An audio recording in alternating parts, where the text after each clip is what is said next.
अस्सलाम एवरीवन। उम्मीद है आप सब लोग जो है वो खैरियत से होंगे and welcome back to our weekly session नाजरीन। इन सेशंस का बेसिकली मकसद है ये ताकि हम आप लोगों को स्टॉक मार्केट के हवाले से जो है वो अप टू डेट रख सकें। नाजरीन, इसके अलावा जो है इस channel Pakistan stock and forex market को लाइक भी जरूर कीजिएगा, सब्सक्राइब भी जरूर कीजिएगा ताकि आप लोग हमारे आने वाली वीडियो से नोटिफाई रहें। इसके साथ साथ नाजरीन अपने फ्रेंड्स को, अपने रिलेटिव्स को, अपने सर्कल में ये वीडियो जरूर शेयर किया करें ताकि वो लोग भी स्टॉक मार्केट में भरपूर तरीके से काम कर सके, अपने पोर्टफोलियो को बेहतरीन अंदाज में मैनेज कर सके। नाजरीन, आज की मार्केट को बेसिकली हमने डिस्कस करने के लिए जो सिनेरियो चल रहा है, आज एक सर्कुलर डेप्थ की न्यूज भी सामने आई, तो उस हवाले से भी हम डिस्कस करेंगे। और इसके लिए हमने आज special guest Fawad Bashir sir Fawad Bashir को इनवाइट किया है। He is head of research eight के ट्रेड सिक्योरिटीज। तो आइए वेलकम करते हैं। अस्सलाम वालेकुम सर, कैसे हैं आप? ठीक है जी वालेकुम सलाम। Thank you for having me on the show Areeba. जी sir, and thank you so much sir for giving us your special time. अच्छा सर, सबसे पहले आज की मार्केट को थोड़ा डिस्कस करते हैं। आज मार्केट में हमने तेजी देखी थी, एक रिकवरी देखी कल के मुकाबले में, और 1200 पॉइंट जो है मार्केट पॉजिटिव गई, पॉजिटिव क्लोज हुई। वॉल्यूम्स कम थे, लेकिन आज की मार्केट में हमने एक पॉजिटिव मोमेंटम देखा स्टार्टिंग से। तो एक हल्का सा ओवरव्यू दे दें।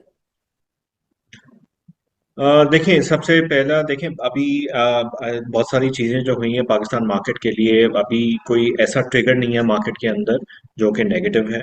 एक चीज़ ये है जो पॉजिटिव डेवलपमेंट हो रही है, वो यही हो रही है कि आपके जो ट्रेड टॉक्स हैं बिटवीन पाकिस्तान एंड यूएस, वो अगले हफ्ते हमारे जो फाइनेंस मिनिस्टर हैं it's probably going to be in the US and negotiate a positive deal for Pakistan. We are already on the IMF programme, तो वो भी एक कंटिन्यूड पॉजिटिविटी रहेगी। इसके अलावा एक जो नेगेटिविटी मार्केट के अंदर छा रही थी आहिस्ता आहिस्ता, वो यही था कि हम लोग की मार्केट काफ़ी लेवरेज हुई हुई है। एमटीएस में भी माल खड़ा हुआ है, एमएफएस में भी माल खड़ा है, रोल ओवर वीक है, तो उसके अंदर हो सकता है जब माल कटेगा तो मार्केट के अंदर थोड़ा प्रेशर आएगा। मंडे को यही था सिचुएशन के जिसकी वजह से एक्सपेक्टेड थी कि मार्केट थोड़ा हो सकता है वॉल्यूम्स भी इस हफ्ते थोड़े सबड्यूड रहे। लेकिन सबको पता है कि अभी जो पिछली रैली जो स्टार्ट हुई है, जो तकरीबन 125 127,000 पॉइंट्स है, हम लोग 138 139 पे खड़े हुए हैं। ये सारी रैली बैंक्स ने चलाई है, और बिल्कुल। अभी भी ऐसे बहुत सारे बैंक्स हैं जो कि प्राइस टू बुक पे बहुत ही अट्रैक्टिव हैं। और मेरे ख्याल से उन्हीं बैंक्स में एक्टिविटी भी आई है, और उसी की वजह से आज भी मार्केट जो है अपबीट जो रही थी वो कुछ बैंक्स थे। फिर एफएफसी की पिछले हफ्ते न्यूज़ आ गई थी कि there is a strong likelihood कि ये शरिया कंप्लाइंट हो जाएगा आपने, कि जब ये जून के रिजल्ट्स अनाउंस करेंगे पॉसिबली इन अगस्त। तो उसकी बेसिस के ऊपर बहुत सारे जो एग्जिस्टिंग इन्वेस्टर्स हैं उन्होंने माल जमा कर लिया है, इन्वेस्ट किया है, और hoping that when the Islamic funds come in to buy the stock, they'd be able to find an exit, maybe find a quick trade from let's say 470 to 500 हम्म। इसके बीच में। तो ये प्राइस ड्राइव हुई थी तकरीबन 380 390 से पीएफएफसी की, और ये इंडेक्स हैवी आइटम है। आज भी इंडेक्स की अगर हैवी वेट आइटम्स देखें, सारे ब्लू चिप स्टॉक्स थे, एचबीएल था, एफएफसी था, एंग्रो था। फर्टिलाइजर सेक्टर के अंदर एक अलग थीम चल रही है, there is a strong likelihood या बातें चल रही हैं जिसके ऊपर देयर इज अ पॉसिबिलिटी कि जितने भी फर्टिलाइजर मैन्युफैक्चरर्स हैं वो मारी गैस पे चले जाएं, विच इज चीपर। तो वो एक पॉजिटिव हो जाता है सब फर्टिलाइजर कंपनीज के लिए। तो इस तरह की स्टोरीज चल रही हैं, कुछ कॉन्फर्मेशन में नहीं आया है। और मिड मार्केट में आज तकरीबन 12-1 बजे एक न्यूज़ टिकर भी चला था कि ये सर्कुलर डेट की मंजूरी आ गई है।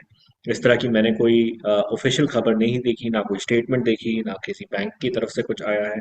तो ये एक रूमर ही हो सकता है जिसकी वजह से मार्केट में भी एक्शन देखा गया कि हमारे जो ईएनपी जो चेन है वो पूरी एकदम से चली, और उसके बाद फिर थोड़ा मोमेंटम उसका स्लो हो गया।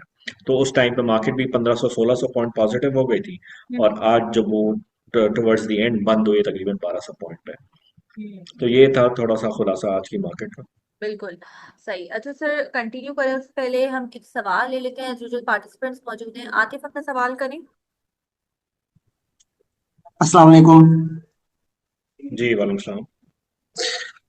अच्छा, ये मैंने ये देखा है कि तकरीबन तमाम सेक्टर्स ने परफॉर्म करा है, और जिस हिसाब से इंडेक्स पहुंच गया है अराउंड 138 139 के करीब, तो इस हिसाब से जो पावर सेक्टर और टेक्नोलॉजी सेक्टर है उसने परफॉर्म नहीं करा। तो आपको क्या लगता है कि जितना इंडेक्स ऊपर पहुंच गया है, इस हिसाब से इन सेक्टर को भी अपने आप को एडजस्ट करना पड़ेगा, यानी कि उस लेवल तक आना पड़ेगा? और अगर ये आएंगे तो मतलब कब तक ये सेक्टर उस लेवल तक आएंगे?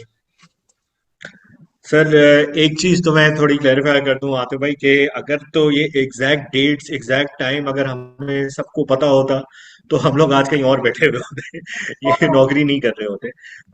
दूसरी चीज, फंडामेंटली स्पीकिंग, जो ईएनपी सेक्टर है पाकिस्तान का, एक्सप्लोरेशन और प्रोडक्शन ऑफ गैस, ये जो है थोड़ा हमारी जो गैस प्रोडक्शन अगले साल रहेगी वो लोअर रहेगी, हमारी ऑयल प्रोडक्शन लोअर रहेगी, इंटरनेशनल ऑयल प्राइसेस लोअर है। तो इन सब कंपनीज की अर्निंग तो लो लो है। पूरी एनर्जी चेन जो है आपकी, जिसके अंदर ओएमसीज भी आ जाते हैं, पीएसओ, अटक पेट्रोलियम, हैस्कॉल, फिर आपकी ईएनपी कंपनीज, ओजीडीसी, पीपीएल, मारी और पाको, ये सारी कंपनीज की जो चेन है, ये इसका एक ट्रिगर पॉइंट है और वो है सर्कुलर डेट। सही है। और सर्कुलर डेट की रेजोल्यूशन के लिए 1.2 ट्रिलियन की जो पेमेंट है, बैंक सारे अग्री कर गए हैं, लेकिन इसके अंदर एक एलिमेंट है जो कि चाइनीज इन्वेस्टमेंट का है, जिसके अंदर सर्टेन पोर्शन जो है लेट पेमेंट सरचार्जेस जो हैं वो चाइनीज इन्वेस्टर्स जो हैं वो अपने मांग रहे हैं, और गवर्नमेंट थोड़ी टेंटेटिव है कि उनको देना चाहिए नहीं देना चाहिए। इसके ऊपर थोड़ा मुताबलात हैं, जिसके ऊपर बातें चल रही हैं, और भी इसके ऊपर कोई बीच का रास्ता निकालना जरूरी है। राइट नाउ जहां तक हमारी इंफॉर्मेशन है, कोई ना चाइनीज इन्वेस्टर्स पीछे हटने को तैयार है, ना गवर्नमेंट पीछे हटने को तैयार है। हालांकि फ्रॉम कॉन्ट्रेक्चुअल परस्पेक्टिव ये पेमेंट गवर्नमेंट ऑफ पाकिस्तान को करनी चाहिए है। देखें इसके ऊपर क्या डेवलपमेंट होती है, कब ये रिलीज होती है पेमेंट, उसके बाद हम लोग देख सकते हैं यहाँ पे थोड़ी ऑपरेशनल एफिशिएंसी आ सकती है पूरी एनर्जी चेन के अंदर। कोई ऐसा नहीं है कि प्रॉफिट डबल हो जाएंगे या फिर हायर डिविडेंड आएगा। ऑपरेशनल एफिशिएंसी बेहतर हो सकती है, और उसके बाद फिर कंपनी डिसाइड कर सकती है कि अच्छा अब हमारी इंफॉर्मेशन पोजीशन बेहतर हो गई है, एंड देन आगे जाके इनके क्या मामला रहते हैं या क्या स्ट्रेटजी है गोइंग फॉरवर्ड। तो मुझे नहीं लगता कि बहुत जल्दी हो जाएगा ये। अच्छा, दूसरा सवाल था आपका टेक्नोलॉजी का। टेक्नोलॉजी के अंदर देखें, पिछले 2 साल से जब हमारी डिवैल्यूएशन हो रही थी और ये एक्सपोर्ट कर रहे थे, तो इनकी रेवेन्यू ग्रोथ बहुत हो रहा था। अभी डिवैल्यूएशन कंट्रोल में है, तो इस तरह रेवेन्यू ग्रोथ नजर नहीं आ रही, और उस तरह के मल्टीपल्स इनको असाइन नहीं किए जा रहे। अगर तो अब इनकी ऑर्गेनिक ग्रोथ देखने की जरूरत है। अब जब हम लोग इनकी ऑर्गेनिक ग्रोथ देखेंगे, वॉल्यूम्स देखेंगे बेहतर हो रहे हैं, रेवेन्यू ऑर्गेनिकली इंक्रीज हो रहा है, तो फिर मेरे ख्याल से इनकी मल्टीपल री रेटिंग होगी। ठीक है, थैंक यू। You're welcome। ये नेक्स्ट क्वेश्चन, रऊफ महमूद अपना सवाल करें। अस्सलाम वालेकुम सर। जी वालेकुम सलाम। सर, मैंने सरल के बारे में पता करना था कि उनके 12.5 अरब रुपए के रिसीवेबल्स थे। उसका क्या आपको है नॉलेज उसके बारे में, और क्यों परफॉर्मेंस नहीं हो रही सर? इसके बारे में तो बता दें सर, शुक्रिया। सर देखें, अब स्टॉक मार्केट में 100 से ऊपर जायद कंपनीज हैं। हम लोग की एक्टिव कवरेज के अंदर 40 या 50 कंपनीज होती हैं एट मोस्ट। मेरी एक्टिव कवरेज में सर नहीं है। रिसीवेबल्स इनके खड़े होते हैं, वो नॉर्मल रिसीवेबल्स होते हैं। ऐसा नहीं है कि किसी को जो इनके ऑपरेशनल चीज़ें होती हैं उसी के रिसीवेबल्स होते हैं। इनकी साइकिल चल रही होती है, और मेरे ख्याल से अगले 1 या 2 साइकिल के अंदर आप देखेंगे और रिसीवेबल्स भी नॉर्मलाइज हो जाएंगे, अगर तो ये एलिवेटेड थे।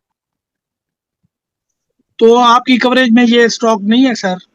नहीं, सर नहीं है हमारी अच्छा, ठीक है सर, बहुत शुक्रिया, thank you. Coverage. Okay, next question, Salim अपना सवाल करें। अस्सलाम वालेकुम। अच्छा सर, अभी आपने जैसे सर्कुलर डेट का जिक्र किया, I have some holding of PSO, तो अगर हम 6 मंथ होल्ड करते हैं तो ये कुछ गेन दे सकता है इस रेट से, या शुड वी स्विच स्वैप कर लें इसको किसी और से? कुछ आप बता सके इस पे? सर हम देखें, ये कहना बहुत मुश्किल है कि ये कुछ दे सकते हैं या नहीं दे सकते। बहुत ही बड़ा क्वेश्चन मार्क है ये। मैंने आपको जैसे बताया कि इनकी सर्कुलर डेट की वजह से इनकी रिसीवेबल बहुत ज्यादा बढ़ जाते हैं। जब रिसीवेबल बहुत ज्यादा बढ़ जाते हैं, ये बैंक से इनको लोन लेना पड़ता है और इस तरह कंपनी चलाते हैं। और लोन जब लेते हैं तो उसके ऊपर फाइनेंस कॉस्ट भी होती है। पहले फाइनेंस कॉस्ट 22% पे पड़ती थी पिछले साल इनको, अब क्योंकि सूद कम हो गया है, हम लोग पॉलिसी रेट हमारा 11% है, तो जाहिर सी बात है फाइनेंस कॉस्ट भी वहां से नीचे आएगी। तो ऑपरेशनली चीजें बेहतर हैं, ओएमसी मार्जिन भी इम्प्रूव हो रहे हैं। एक जो कंसर्न है पीएसओ का, वो आप इसके ऊपर जरूर बेट ले सकते हैं कि जैसी सर्कुलर डेट रेजोल्यूशन हो सकता है थोड़ा सा अपटेक आए प्राइस के अंदर, और जैसी अपटेक आए वहां पे आप एग्जिट कर सकते थैंक यू। हैं। कि नेक्स्ट क्वेश्चन ले लेते हैं। एस खान, अपना सवाल करें। जी अस्सलाम वालेकुम। मेरा क्वेश्चन ये था, ट्रीट से रिलेटेड, आप फंडामेंटली ट्रीट को कैसा देखते हैं? मतलब ट्रीट में इन्वेस्टमेंट कर सकते हैं या नहीं, और इसकी टारगेट प्राइस दिसंबर 2025 तक कुछ आइडिया है कितनी तक रीच कर जाएगा? अभी ये 22 23 सर के around. Again, treat treat is one of those illiquid items जिसके ऊपर बहुत ज्यादा वाइडली कवरेज होती नहीं है, और हमारी भी कवरेज में नहीं है। तो इस तरह ऐसे ही मैं आपको कुछ गाइड नहीं कर सकूंगा यहाँ। ये बस ये आप HTL का बता दें और पेल का बता दें।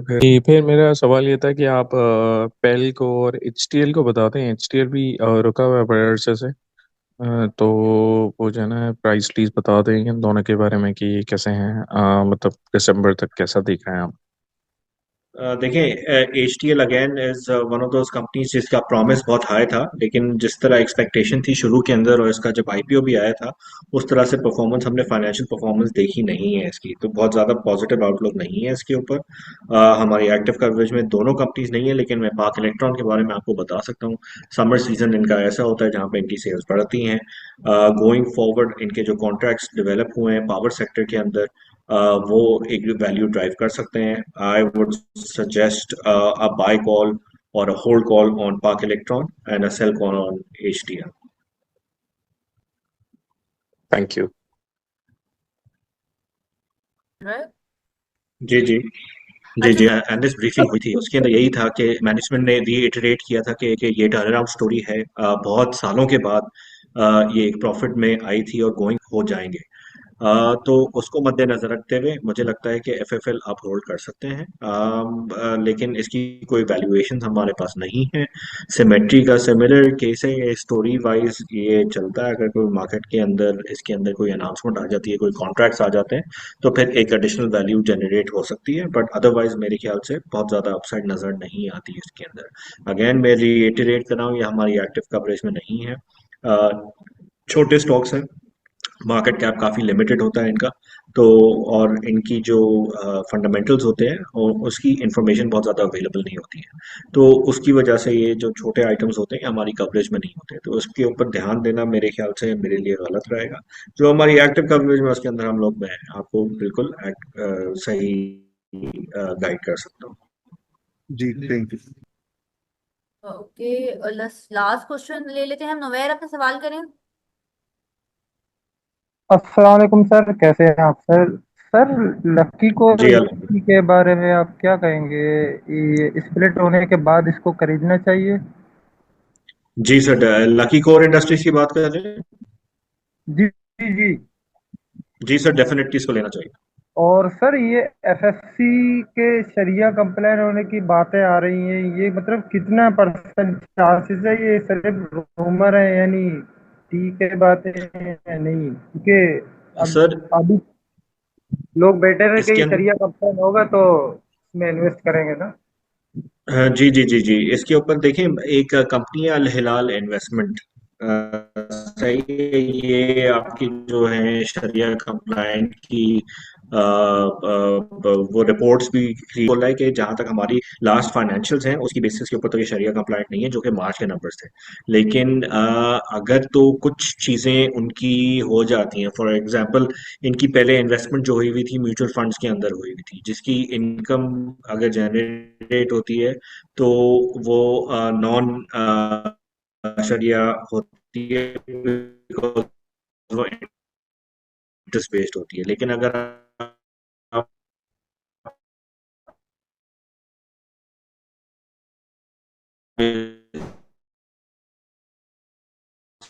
सर काइंडली आप रिपीट कर देंगे, आपकी आवाज काफी ब्रेक हो रही है ना बीच में।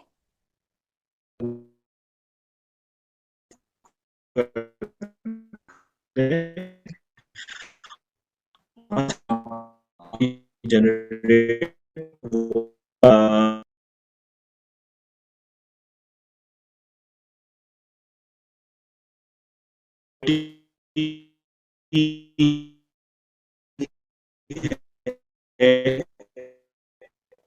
कि ये हो जाएगा, लेकिन अभी तक ऐसे किसी ने नहीं बोला है कि ये कंफर्म जो है जून के बाद शरीयत कंप्लाइंट हो जाएंगे। ये ना होए तो वक्त जो चाहेंगे थैंक यू सर, बहुत बहुत शुक्रिया सर। शनील हुसैन, अपने सवाल कीजिए।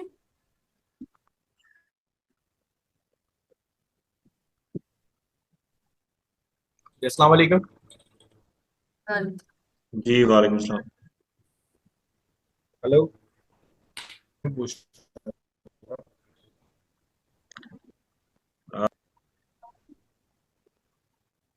सर ऑट्सू पे कमेंट करना थोड़ा मुश्किल हो जाएगा, अगेन हमारी एक्टिव कवरेज में नहीं है, मैंने सही तरह देखा भी नहीं stock, so I rather not comment on this.